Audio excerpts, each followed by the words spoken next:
Assalamualaikum warahmatullahi wabarakatuh.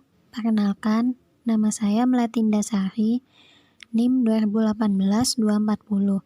Di sini, saya akan membahas tentang Risk Assessment 1. Audit Process in Focus. Risk assessment is an important topic that we will cover in this and the next chapter. In this chapter, we comment with a discussion of the different phases or stage of the audit. Jadi, penilaian risiko adalah topik penting yang akan dibahas di bab ini yang dimulai dengan berbagai fase atau tahapan audit, yaitu fase penilaian risiko, fase respon risiko, dan fase pelaporan. Phase of an audit. Risk assessment phase. Perencanaan audit atas laporan keuangan mengharuskan auditor merencanakan audit mereka dengan menilai risiko untuk mengurangi risiko audit ke tingkat rendah yang dapat diterima. Risiko audit adalah risiko di mana auditor menyatakan opini audit yang tidak tepat ketika laporan keuangan salah saji secara material. Risk response phase. Fase respon risiko. Fase respon risiko audit melibatkan pengujian rinci atas pengendalian, transaksi, dan saldo akun. Jika auditor berencana mengandalkan sistem kontrol internal klien mereka akan melakukan pengujian kontrol auditor dan juga akan melakukan pengujian substantif rinci atas transaksi sepanjang tahun. Dan tes substantif rinci saldo dicatat pada akhir tahun. Concluding and reporting on an audit. Fase terakhir audit melibatkan penarikan kesimpulan berdasarkan bukti yang dikumpulkan dan pendapat tentang kebenaran dan kewajaran laporan keuangan. Gaining an understanding of the client. Mendapatkan pemahaman tentang klien. Di awal setiap audit, auditor harus mendapatkan pemahaman tentang klien mereka. Tujuannya adalah untuk menilai risiko laporan keuangan yang mengandung kesalahan penyajian material. Entity level atau tingkat entitas. Penting bagi auditor untuk mendapatkan pengetahuan rinci tentang klien mereka. Pengetahuan tentang entitas tersebut diperoleh melalui wawancara dengan personil klien, termasuk pihak yang bertanggung jawab atas tata kelola. Industri level. Di tingkat industri, auditor tertarik dengan posisi klien mereka dalam industrinya, tingkat persaingan di industri tersebut, dan ukuran klien mereka relatif terhadap pesaing. Auditor mengevaluasi reputasi klien di antara rekan-rekannya dan tingkat dukungan pemerintah untuk perusahaan yang beroperasi industri. Ekonomi level. Setelah memperoleh pemahaman tentang klien, auditor menilai bagaimana faktor tingkat ekonomi mempengaruhi klien, kemajuan dan penurunan ekonomi, perubahan suku bunga, dan fluktuasi mata uang mempengaruhi perusahaan. Fraud risk, incentives, and pressures to commit a fraud. Jadi, dalam menilai risiko kecurangan, auditor akan mempertimbangkan insentif dan tekanan yang dihadapi kliennya yang melakukan penipuan. Ketika auditor mengetahui salah satu faktor risikonya dalam isolasi atau kombinasi, mereka akan merencanakan audit mereka untuk memperoleh bukti kaitannya dengan setiap faktor risiko. Opportunities to perpetrate a fraud.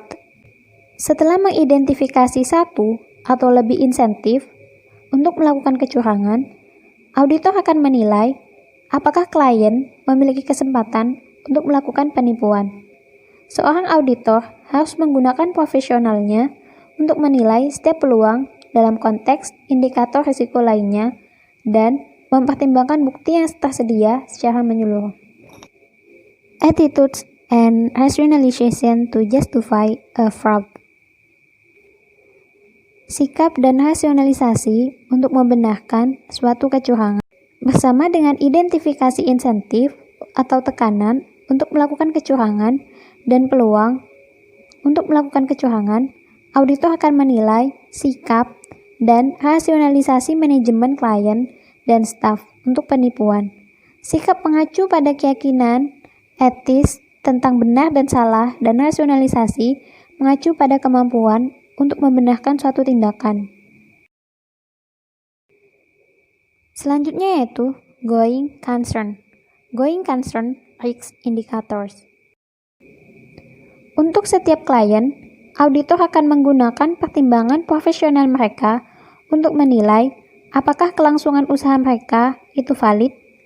Ada sejumlah indikator yang sendiri atau gabungan dapat menyarankan hal asumsi tersebut mungkin berisiko. Daftar lengkap kejadian dan kondisi yang menimbulkan keraguan asumsi kelangsungan usaha disediakan dalam ASA 570 atau ISA 570. Going concern risk mitigating factors. Faktor-faktor yang meringankan mengurangi risiko bahwa asumsi kelangsungan usaha mungkin diragukan. Misalnya, jika klien mengalami kekurangan uang tunai yang parah, tetapi memiliki surat dari bank yang setuju untuk memberikan tambahan pembiayaan. Surat tersebut mengurangi, tetapi tidak menghilangkan risiko asumsi kelangsungan hidup yang mungkin tidak valid.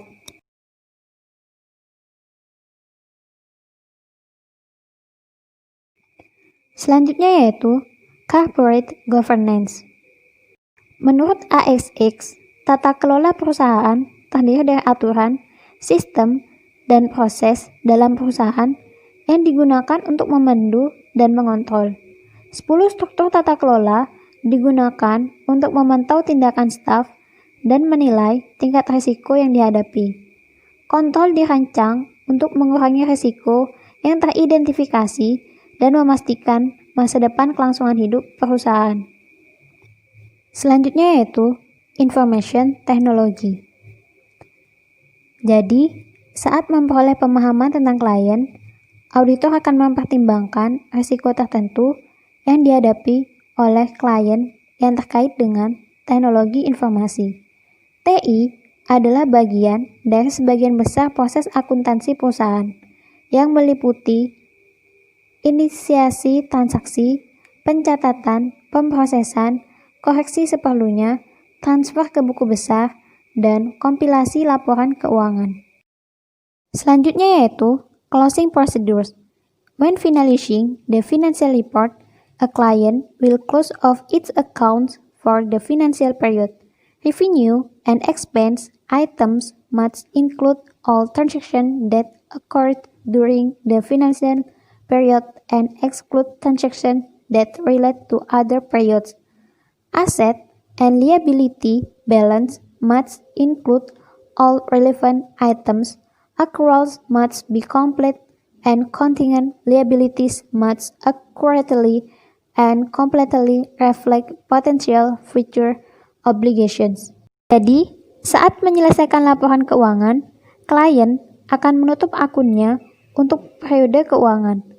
Pendapatan dan pos pengeluaran harus mencakup semua transaksi yang terjadi selama periode keuangan dan tidak termasuk transaksi yang berhubungan dengan periode lain.